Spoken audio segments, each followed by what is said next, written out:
আমি ওকে মানুষ বলেই গণ্য করি না। ও একটা জেল খাটা আসামি ছাড়া আর কিচ্ছু না। দাদা এটা তুই কি বলছিস? হ্যাঁ ঠিক বলছি। বাবা বাবা বাবা সব মহারাজের দোষ। যা করেছে মহারাজ করেছে। বাবা বাবা বিশ্বাস করো, আমি কিচ্ছু করিনি বাবা। বাবা বিশ্বাস করে আমি কিচ্ছু করিনি।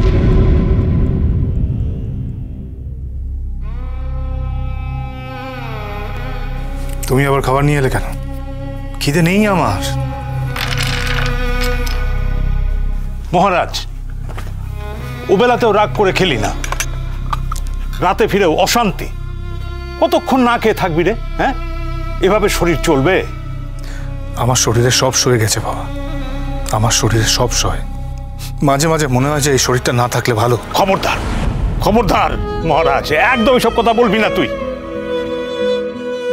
আমি জানি তোর মা যখন তোকে জেল খাটা আসামি বলে তখন তোর কতটা কষ্ট হয়। মাঝে মাঝে আমার কি মনে হয় জানিস, তোর মাকে আমি সবটা জানিয়ে দিই। না না বাবা, ভুল করেও বলবে না।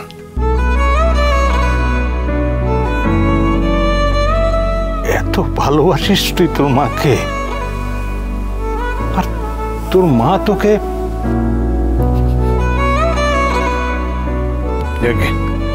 নে একটু খেয়ে নে। তুই না খেলে আমারও খাওয়া হবে না আজ। তুমি খাওনি? আচ্ছা, তোকে কি আমি এমনি এমনি বলেছিলাম যে তুই না খেলে আমি খাবো না? হ্যাঁ, তুই সারাদিন কিচ্ছু খাবি না আর আমি পেট পুরে খেয়ে পেট ফুলিয়ে বসে থাকবো, তাই হয়? হ্যাঁ,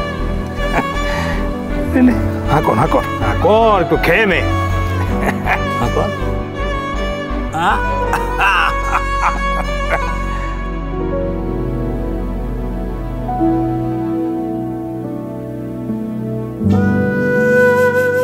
কিরে, ফোন হাঁ করে আমার মুখের দিকে তাকিয়ে কি দেখছিস? হ্যাঁ, তোমার খাওয়ানো দেখে আমার ঠাম্মির কথা মনে পড়ে যাচ্ছে বাবা। জুভেনাইল হোম থেকে যখন বাড়িতে এলাম, মা তো তখন এখানে অ্যালাউ করলো না, ঠাম্মির কাছে পাঠিয়ে দিল। কিন্তু ঠাম্মি আমার কত আদর যত্ন করেছে, হাত বুলিয়ে দিয়েছে মাথায়, ঘুম পাড়িয়ে দিয়েছে, খাইয়ে দিয়েছে।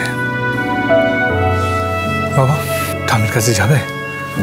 কতদিন যাইনি, চলো না একদিন যাই। যাবো তো দাঁড়া, সোমনাথের বিয়ের কথা হচ্ছে, ব্যাপারটা আগে ঠিকঠাক হয়ে যাক, বুঝলি? তারপর তুই আর আমি গিয়ে আমার মাকে নিয়ে আসবো, ঠিক আছে? তোমার মাকে নিয়ে আসবে তুমি? হ্যাঁ। আমার মা এখানে আসতে দেবে তো? ছাড় তো, আসতে দেবে না? নাতির বিয়ে আর ঠাকুমা আসবে না? দেখবি চক্ষু লজ্জার খাতিরে তোর মা কিচ্ছুটি বলবে না, কিচ্ছু না।